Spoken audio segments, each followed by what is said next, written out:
The arrest at Murphy's bar. The fluorescent lights in Murphy's tavern cast harsh shadows across the worn wooden tables as Detective Sarah Martinez pushed through the crowd of Friday night regulars. The call had come in 20 minutes earlier. Another case of stolen valor. Someone pretending to be military for drinks and attention. It was becoming depressingly common in this college town. She spotted him immediately at the far end of the bar. Mid-30s. Muscular build, wearing a faded navy t-shirt that looked authentic enough. His dark hair was cropped short, and even from across the room, she could see the confident posture that screamed military training. Real or fake, this guy had the look down pat. Marcus Thompson sat nursing his third beer, completely unaware that his evening was about to take a dramatic turn. The bartender, a young college student named Jake, had been hanging on every word of his stories for the past hour. Tales of classified missions in Afghanistan, underwater demolitions training, and the Brotherhood of the SEALs flowed as freely as the alcohol. So there we were, 30 feet underwater off the coast of Somalia, Marcus was saying, his voice low and intense. The intel was wrong. Instead of 3 guards, there were 12. My team leader made the call to abort, but we'd already planted half the charges. Jake's eyes were wide with admiration. What did you do? We improvised, Marcus replied, taking a long sip of his beer. That's what SEALs do. We adapt, overcome, and complete the mission no matter what. Detective Martinez had heard enough. She'd been listening from a nearby table for 10 minutes. And every word confirmed what the anonymous tip had suggested. The stories were too polished, too dramatic, and filled with the kind of details that sounded impressive to civilians, but rang false to anyone with actual military experience. She approached the bar slowly, her badge already in hand. Excuse me, sir. I'm Detective Martinez with the County Sheriff's Office. Could I have a word with you? Marcus turned, and for just a moment, she saw something flicker across his face. Not panic exactly, but a wariness that came from experience. His eyes quickly assessed her, taking in her positioning, her stance, and the way her hand rested casually near her service weapon. These were not the observations of an amateur playing dress-up. What can I do for you, Detective? His voice remained calm, controlled. We've received reports that you've been claiming to be a Navy SEAL. Is that true?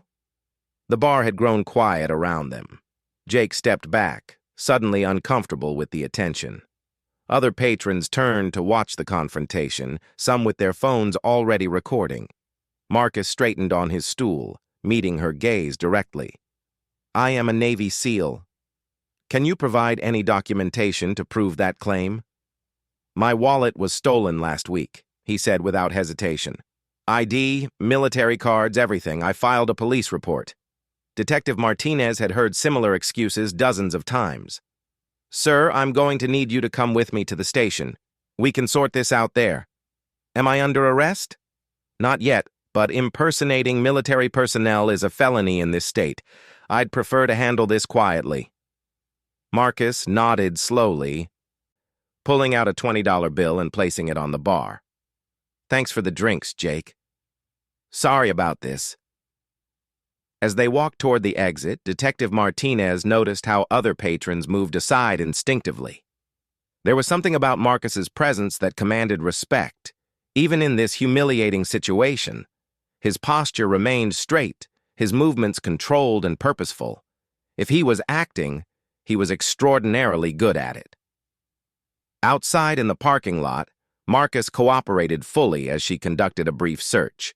No weapons, no additional identification, just keys, loose change, and a cell phone with a cracked screen. But as she patted down his left shoulder, she felt something unexpected, the raised edges of what was clearly a large tattoo beneath his shirt. "What's that?" she asked. "Ink," he replied simply. "Mind if I take a look?" Marcus hesitated for the first time since their encounter began. "It's personal." "Everything's personal until it becomes evidence." Roll up your sleeve." Reluctantly, Marcus pulled up the left sleeve of his t-shirt, revealing the edge of an intricate black and gold design. What Detective Martinez could see looked professional, expensive, and definitely military in nature, but the lighting was too poor to make out the details. "We'll get a better look at it at the station," she said, opening the rear door of her patrol car.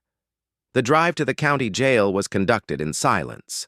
Detective Martinez found herself stealing glances in the rearview mirror at her passenger. Marcus sat calmly, staring out the window at the passing streetlights. He didn't fidget, didn't try to make conversation, and showed none of the nervous energy she typically saw from people facing serious charges. At the station, the booking process revealed more questions than answers. Marcus Thompson, age 34, had no outstanding warrants and no criminal record. His address was a small apartment complex on the edge of town, and when they called the landlord for verification, the man confirmed that Marcus paid his rent on time and caused no trouble. But it was during the property inventory that things became interesting. Along with his personal effects, the booking officer noted several scars on Marcus's hands and forearms, the kind of marks that came from real combat, not weekend warrior training. There was also a surgical scar on his right knee and what appeared to be shrapnel scarring on his back. "Where did you get these injuries?" Detective Martinez asked as they sat in interview room 3. "Afghanistan 2018, Marcus replied without elaboration. "Doing what?" "I can't discuss operational details." Detective Martinez leaned back in her chair. In her 15 years of law enforcement, she'd interviewed hundreds of stolen valor cases. They all followed the same pattern: elaborate stories that fell apart under questioning, fake injuries explained with increasingly desperate lies, and a gradual breakdown as their fiction unraveled. But Marcus Thompson wasn't breaking down. If anything, he seemed more composed as the night wore on. His answers were brief but consistent, and he showed none of the tells she'd learned to watch for. No nervous laughter, no contradictory statements, no desperate attempts to prove his authenticity. "Let's talk about that tattoo," she said finally. Marcus's jaw tightened almost imperceptibly. "What about it? You seemed reluctant to show it earlier. Why?" "Because it's not something I share with strangers." "I'm not a stranger anymore. I'm a detective investigating a felony charge." Slowly, Marcus pulled off his t-shirt. Detective Martinez had seen hundreds of military tattoos in her career, from elaborate Marine Corps emblems to simple Army unit designations. But what she saw on Marcus's left shoulder made her pause. The tattoo was a work of art, covering most of his upper arm and shoulder. At its center was the distinctive Navy SEAL trident. But this wasn't some generic design copied from the internet. The detail work was extraordinary, with perfect proportions and shading that spoke of serious money and expertise. Surrounding the trident were dates, coordinates, and symbols that meant nothing to her, but looked authentic. But it was the small inscription along the bottom that made her reach for her phone. In precise military lettering, it read, Team 6, 2015-2019, Honor, Courage, Commitment. Detective Martinez stepped out of the interview room and immediately called Sergeant Williams, a 20-year Army veteran who handled most of their military-related cases. While she waited for his response, she couldn't shake the feeling that she might have made a serious mistake. The tattoo was too perfect, too detailed, too expensive for a fake. The scarring on Marcus's body told a story of real combat, and his calm demeanor under pressure suggested the kind of training that couldn't be faked. But if he was legitimate, why didn't he have any identification? And why had someone called in to report him as a fraud? As midnight approached, Marcus remained in the holding cell, still cooperative but increasingly quiet. Detective Martinez found herself hoping that Sergeant Williams would have answers, because the alternative, that she had just arrested a genuine Navy SEAL based on an anonymous tip, was a career-ending nightmare she didn't want to contemplate. Doubts in the night. Saturday morning arrived gray and drizzling, matching Detective Martinez's increasingly troubled mood. She'd spent most of the night researching Navy SEAL tattoos and combat injuries, and everything she found only deepened her concerns about the arrest. Sergeant Williams hadn't returned her call, and Marcus Thompson remained in holding, having declined his right to a phone call with a simple, "There's no one to call." At 6 a.m., she decided to drive to Marcus's apartment complex. The Riverside Gardens wasn't much to look at, a collection of aging two-story buildings surrounded by cracked asphalt and overgrown landscaping. But it was clean, and the residents she'd spoken to the night before had all described Marcus as quiet, respectful, and helpful. The landlord, George Petrov, met her at the main office with a steaming cup of coffee and a worried expression. "I still can't believe Marcus is in trouble," he said, shaking his head. "That boy has helped more tenants around here than I can count.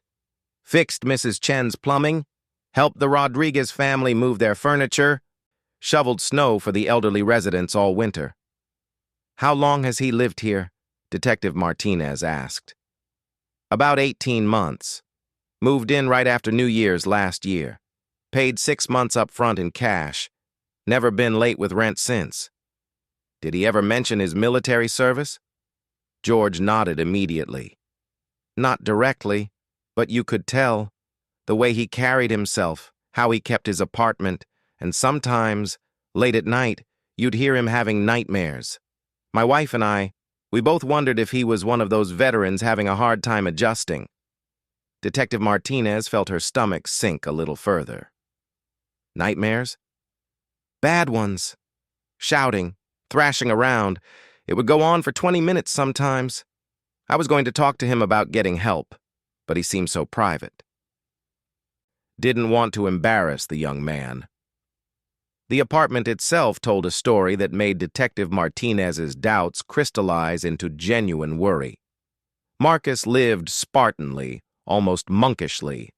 The furniture was minimal but well-maintained, the small kitchen was spotless, and everything had its place. It reminded her of the military housing she'd visited during domestic calls. Functional, organized, and impersonal. But it was the bedroom that convinced her she'd made a terrible mistake. On the nightstand was a prescription bottle for prazosin, a medication she recognized as a PTSD treatment for combat veterans. The prescription was recent, filled just 2 weeks ago at the VA pharmacy downtown. Beside it lay a worn paperback copy of The Body Keeps the Score, a book about trauma recovery that her own brother, an Iraq veteran, had recommended to her. In the closet, she found clothes that reinforced the pattern. T-shirts from military bases around the world, a pair of combat boots that had seen serious use, and a navy peacoat that looked authentic down to the smallest detail. Everything was organized with military precision, and nothing looked like the costume pieces typically worn by stolen valor frauds. The most damning evidence sat on a small desk in the corner, a laptop computer and a stack of papers that appeared to be college coursework. Marcus was apparently enrolled in online classes through the local community college, working toward a degree in mechanical engineering. His transcripts showed solid grades and consistent attendance. Detective Martinez photographed everything, but her heart wasn't in it. Each piece of evidence pointed toward the same conclusion. Marcus Thompson lived like a combat veteran trying to rebuild his life, not a fraud looking for free drinks and attention. Her phone rang as she locked the apartment door. Sergeant Williams, finally returning her call. "Sorry about the delay." His gravelly voice came through the speaker. "I was at my daughter's wedding yesterday. Just got your messages." "What's this about a SEAL tattoo?" Detective Martinez described the tattoo in detail, reading from the notes she'd taken. There was a long pause before Williams responded. "That's not good," he said finally. "What do you mean?" "I mean, that sounds like the real thing. Generic SEAL tattoos are a dime a dozen, but Team 6? That's different." "And those dates you mentioned, 2015 to 2019, that covers some serious operational periods in Afghanistan and Syria. Detective Martinez closed her eyes. Are you saying I arrested an actual Navy SEAL? I'm saying you need to be very careful here. If this guy is legitimate, arresting him for stolen valor is going to create problems for everyone involved. Where is he now? Still in holding. He's been completely cooperative, hasn't asked for a lawyer, hasn't made any demands. That's either the behavior of someone with nothing to hide or someone trained to handle interrogation, Williams observed. Listen, I have a contact at the Naval Special Warfare Command. Let me make some calls, see what I can find out. How long will that take? Could be a few hours, could be all day. These guys don't exactly keep regular office hours. And weekend inquiries about active or former SEALs require special handling. After ending the call, Detective Martinez sat in her car outside Marcus's apartment complex, watching the morning rain streak down her windshield. The anonymous tip that had started this whole mess was beginning to feel like a setup. Someone had wanted Marcus arrested, but why? She drove back to the station with a growing sense of dread. In the holding area, she found Marcus sitting calmly on the narrow bench, reading a paperback novel that one of the officers had provided. He looked up as she approached his cell. Detective Martinez, I was wondering if you'd be back. I visited your apartment this morning, she said directly. With a warrant. Marcus nodded. Find what you were looking for? I found a VA prescription for PTSD medication. I found college textbooks and transcripts. I found the kind of life that a combat veteran might build while trying to put himself back together. And I'm starting to think I made a mistake arresting you. For the first time since their encounter began, Marcus showed emotion. His shoulders sagged slightly, and she saw something that might have been relief cross his face. The woman who called it in, he said quietly. Did she give her name? It was anonymous. Why? Marcus was quiet for a long moment, staring at the floor of his cell. I was engaged until about 6 months ago. Jennifer Walsh. She's a nurse at the county hospital. When she broke it off, she said some things about my service, questioned whether I was who I claimed to be. She thought you were lying about being a SEAL. She thought I was lying about everything. My deployments, my injuries, my nightmares.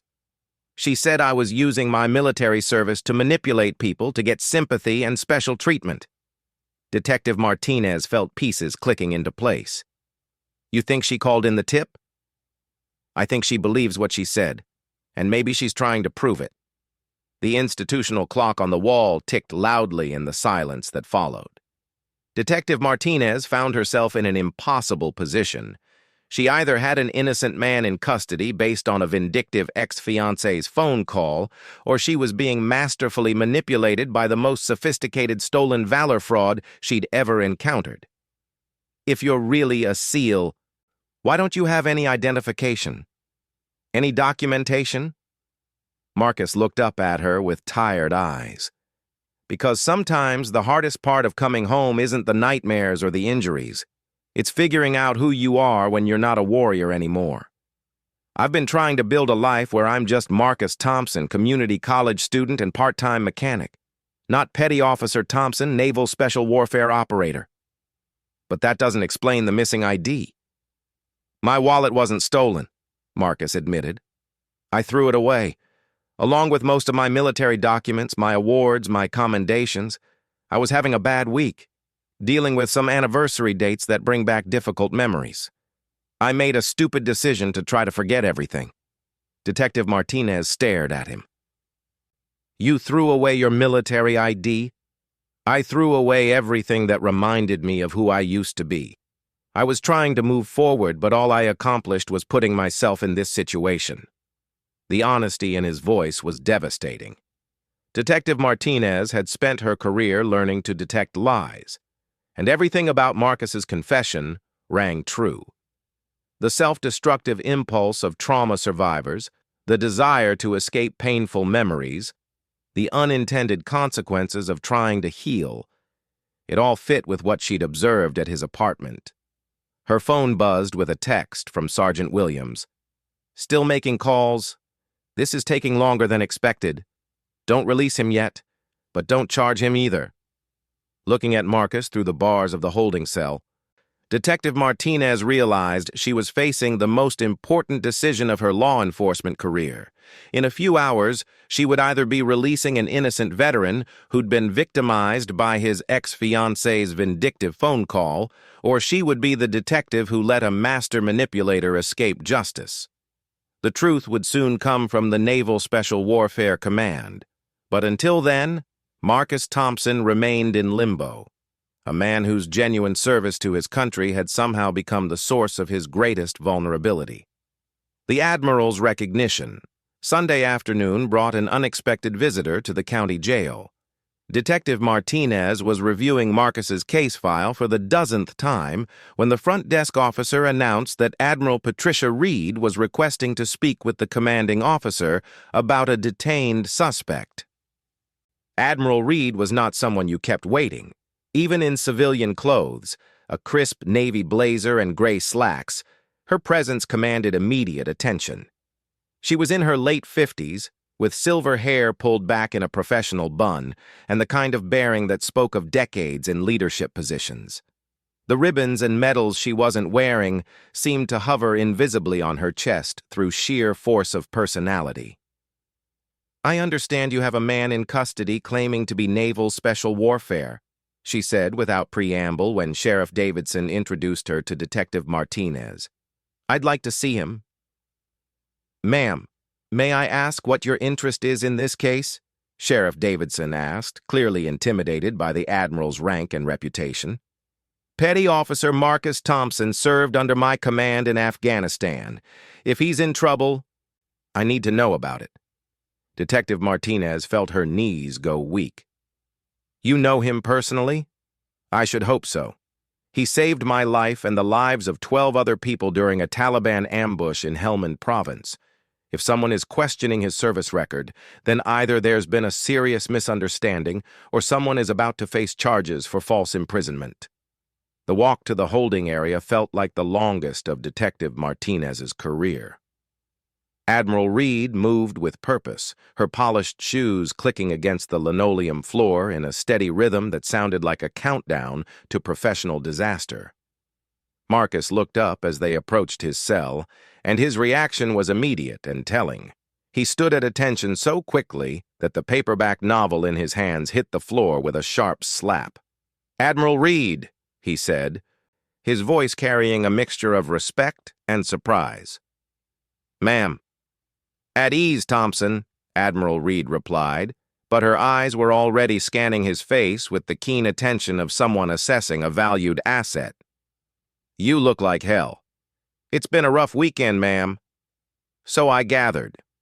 Admiral Reed turned to Detective Martinez with an expression that could have frozen seawater. "Detective, would you mind explaining why one of my former operators is sitting in a county jail cell?" Detective Martinez stammered through an explanation of the anonymous tip, the bar incident, and the investigation that had followed. Admiral Reed listened without interruption, but her expression grew darker with each detail. "An anonymous tip suggesting stolen valor," Admiral Reed repeated when the detective finished. "And your response was to arrest him without attempting to verify his service record?" "We tried, ma'am, but he had no identification, and military records aren't exactly accessible to local law enforcement." "They are if you know who to call." Admiral Reed's voice carried the kind of Arctic chill that had probably terrified countless subordinates over the years. "Detective Martinez, I need to see this tattoo that's been causing so much concern." Marcus had been standing silently throughout the exchange, but now he caught Detective Martinez's eye and nodded. She unlocked the cell door and Marcus stepped out, rolling up his left sleeve to reveal the elaborate tattoo that had started this entire ordeal. Admiral Reed's reaction was immediate and dramatic. She moved closer, her eyes widening as she took in the details of the ink. Her hand rose unconsciously toward the design, stopping just short of touching Marcus's shoulder. "My God," she whispered. "Thompson, where did you get this done?" "Coronado, ma'am. Right after our last deployment. Tony Ramirez did the work." Admiral Reed nodded slowly, her expression shifting from stern authority to something approaching awe. "Detective Martinez, do you see this small symbol here?" She pointed to a tiny trident within the larger design, barely the size of a dime. "This is not something you can fake or copy from the internet." Detective Martinez leaned closer. The symbol Admiral Reed indicated was so small and intricate that she'd missed it entirely during her previous examinations. "That marking," Admiral Reed continued, "is added only to tattoos worn by operators who have received the Navy Cross for valor in combat. There are fewer than 50 men currently living who have earned the right to wear that symbol." The silence that followed was profound. Detective Martinez felt her face burning with embarrassment and the dawning realization of how catastrophically wrong she'd been.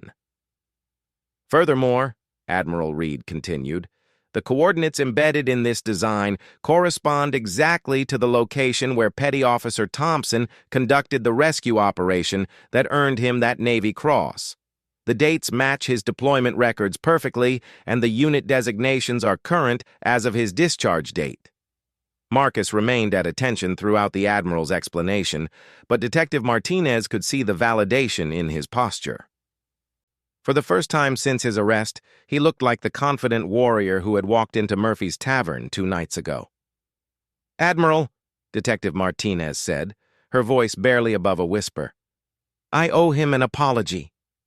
"You owe him considerably more than that," Admiral Reed replied sharply. "Petty Officer Thompson, have you been charged with anything?" "No, ma'am.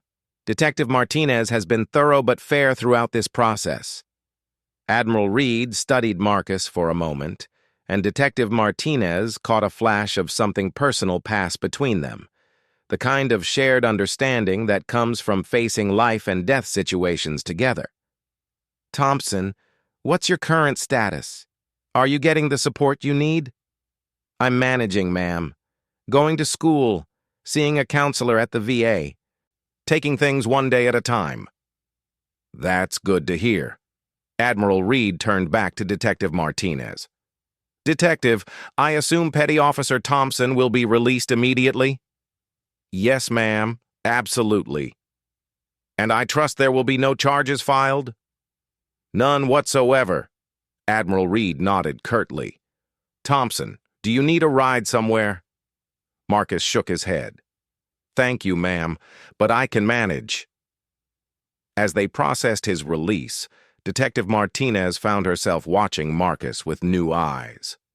The quiet confidence she'd observed wasn't arrogance or acting. It was the authentic bearing of someone who had faced extraordinary challenges and emerged intact. The scars, the nightmares, the careful way he'd rebuilt his life all made perfect sense now. "Mr. Thompson," she said as he signed for his personal effects, "I want you to know that this investigation taught me something important about assumptions and verification." Marcus looked at her with understanding rather than anger. "Detective, you were doing your job. Someone called in a tip, and you followed up on it. That's exactly what you should have done. But I should have been more thorough before making an arrest." "Maybe. But you also treated me with respect throughout this whole process, even when you believed I was lying. That means something." Admiral Reed observed this exchange with approval. As they walked toward the exit, she placed a hand on Marcus's shoulder. "Thompson, if you ever need anything, job recommendations, character references, someone to vouch for your service, you have my contact information." "Thank you, ma'am. That means more than you know." As Detective Martinez watched the Admiral and the former Navy SEAL walk away together, she reflected on the weekend's events. An anonymous tip had nearly destroyed an innocent man's life, while the very thing that proved his authenticity, that intricate, meaningful tattoo, had initially been seen as evidence against him. The real lesson wasn't about tattoos or military records. It was about the complexity of truth and the danger of quick judgments. Marcus Thompson's genuine service to his country had paradoxically made him vulnerable to false accusations, and only another warrior's recognition of authentic symbols had saved him from a terrible injustice. In the end, the Admiral's whispered words about a genuine tattoo had revealed not just Marcus's identity, but the price of valor in a world where authenticity and deception could look remarkably similar to the untrained eye.